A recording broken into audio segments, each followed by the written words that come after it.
जलेश्वर अंचल डाक्तरी छात्री को पश्चिमबंग में गण दुष्कर्म। डाक्तरी छात्र छात्री और स्थानीय जनसाधारण जोरदार आंदोलन आरंभ। पश्चिमबंग में आरजी कर मेडिकल कॉलेज घटनार पुनरावृत्ति होइछि।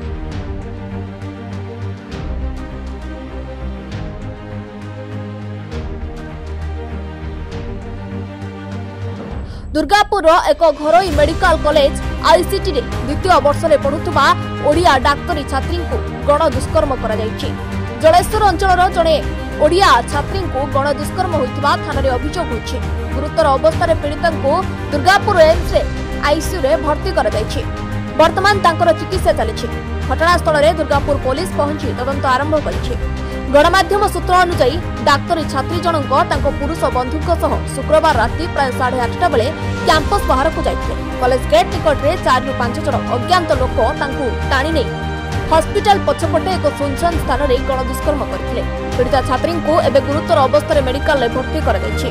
तांकर चिकित्सा चलिछि। एई घटना रे एबे दुर्गापुर पुलिस तदंत आरंभ करिछि। बाबा तो चोखे जल फेलबेई। একটা ভরসা করে ভিন রাজ্যে মেয়েকে পাঠিয়েছে ডাক্তারি পড়ার জন্য, কিন্তু হয়তো ইতিহাসের পাতাটা উল্টে উনি দেখেননি যে আমাদের রাজ্যে এখন কি ঘটনা চলছে। পার্কস্ট্রিট থেকে নিয়ে কামদুনি থেকে নিয়ে আজকে দুর্গাপুরের ঘটনা আরজি কর, এ তো কোনো মেয়ে নিরাপদ নয়। আর এগুলো একটা কারণেই হয়, যখন এই ধরনের যারা হচ্ছে বদমাইশ তারা যখন ভাবে যে আমরা এসব করলেও ছাড় পাওয়া যাবে, পার পাওয়া যাবে আরজি করের ঘটনার মতন, তখন এইসব তারা সাহস দেখায়। সাহসটাকে ভাঙতে হবে। আজকে উনি শুনলাম নাকি নিজের মেয়েকে নিয়ে চলে যেতে চাইছেন। কলেজ অ্যাডমিনিস্ট্রেশনের মধ্যে প্রশ্ন আছে, সেফটি সিকিউরিটি কি করে, কি ব্যাপার। 2 নম্বর বিষয় লইন ক্যাম্পাস ছেড়ে বেরোয় কি করে, সেটাই তো, ক্যাম্পাস ছেড়ে বেরোবে কি করে। তাহলে এগুলো সব যে টাকা খাওয়ার একটা মচ্ছব তৈরি হয়েছে এবং রাজ্য সরকারের কোনো নিয়ন্ত্রণ নেই, অ্যাডমিনিস্ট্রেশনের কোনো নিয়ন্ত্রণ নেই, পুলিশ বলে তো কিছু নেই, দলদাসে রূপান্তরিত হয়েছে। আমরা বলছি যে মেয়েদের উপর এই ধরনের আক্রমণ আমাদের রাজ্যে এটা চলছে একদম। মানে পুলিশ আসা মানে তো আমাদের এখন সন্দেহ হয় যে টেম্পারিং করা হচ্ছে, তথ্য লোপাটের চেষ্টা করা হয়েছে। উপর থেকে ফোন এসছে যেটাকে মেটাও, এটাকে যে কোনো মেটাও, এরপরে টাকা পয়সার অফার হবে।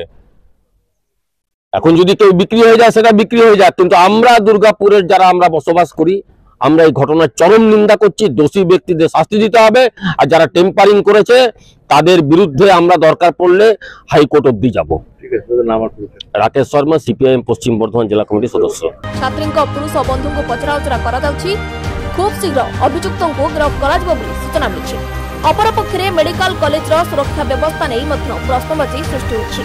एम्स मेडिकल कॉलेज परिसर में छात्र छात्री और स्थानीय जनसाधारण आंदोलन को ओह्लाइछन्ति।